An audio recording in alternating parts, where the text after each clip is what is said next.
Saudi আরবের এক অন্ধ হাফেজ, তাকে ডেকে প্রশ্ন করা হলো, তোমাকে আল্লাহ চোখের দৃষ্টি দেয় নেই, কিন্তু অল্প সময়ের জন্য আল্লাহ যদি তোমার চোখের দৃষ্টি ফিরায় দেয়, তুমি বলো সর্বপ্রথম কি দেখতে চাইবে?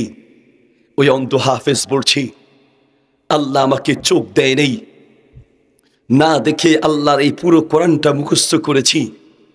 আল্লাহ যদি অল্প সময়ের জন্য চোখের দৃষ্টি আমাকে ফিরায় দেয়, আমি সর্বপ্রথম না দেখে যেই কোরআনটা মুখস্থ করেছি ওই কোরআনের আয়াতের শব্দ আর অক্ষরগুলোর দিকে তাকাবো।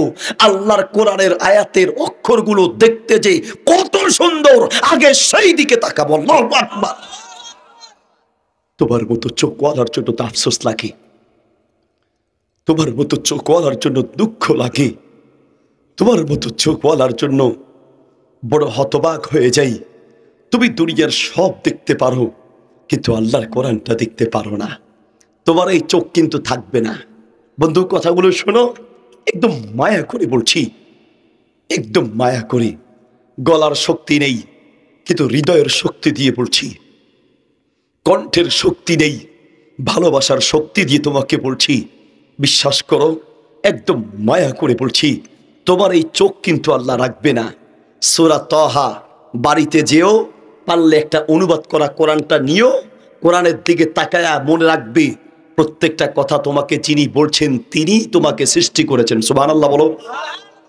তোমার আল্লাহ তোমাকে লক্ষ্য করে বলছেন। কি বলছেন জানো? ওয়ামান আ'রাজা আন যিকরি ফাইন্না লাহু মাঈশাতান দানকা। ও বান্দা, বান্দারে, আমি আল্লাহ তোমাকে দুইটা চোখ দিয়েছিলাম। কেন চোখ দিয়েছি জানো? আমার এই কোরআনটা যেন দেখে পড়তে পারো। কিন্তু আমার এই চোখ দিয়ে আমার কোরআনটা পড়ো নাই, মাঈশাতান দানকা। বান্দা, তোমার জীবনটা আমি অশান্তিময় করে দিব, শান্তি পাবা না। শান্তি নাই বন্ধু। তুমি বলো রাতের 9টা থেকে ফজর পর্যন্ত খালি মোবাইল টিপতেই আছো, টিপতেই আছো, টিপতেই আছো। রাতের পরে রাত শেষ হয়ে যায়, তোমার মোবাইলের টিপা টিপি, আঙ্গুলের গুতা গুতি, খোসা খুশি শেষ হয় না। সারা রাত ধরে টিপা টিপি করেছো, শান্তি কি পেয়েছো? কয়দিন এই মেয়ের সাথে রিলেশন, ওটাকে বাদ দিয়ে আরেকটাকে ধরেছো, সেটাকে বাদ দিয়ে আরেকটাকে ধরেছো, ওটাকে বাদ দিয়ে আরেকটাকে ধরেছো। হোয়াটসঅ্যাপে আছে কয়েকজন, ইমোতে আছে কয়েকজন, মেসেঞ্জারে আছে কয়েকজন, তোমার স্কুলে কলেজে আছে কয়েকজন, তোমার অফিসে আছে কয়েকজন। বহু তো করেছো, কিন্তু শান্তি পাও নাই, কারণ হারাবে আরাম নাই, ঠিক কিনা? তুমি নাফরমান রে।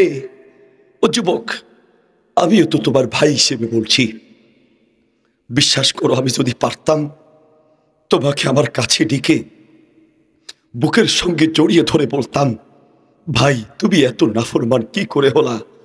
যেই আল্লাহ তোমাকে চোখ দিয়েছে কোরআন পড়ার জন্য, একটা মাস গিয়েছে, একটা বছর গিয়েছে, সেই আল্লাহর কোরআনটা খুলে দেখার মতো সুযোগও তোমার হয় নাই।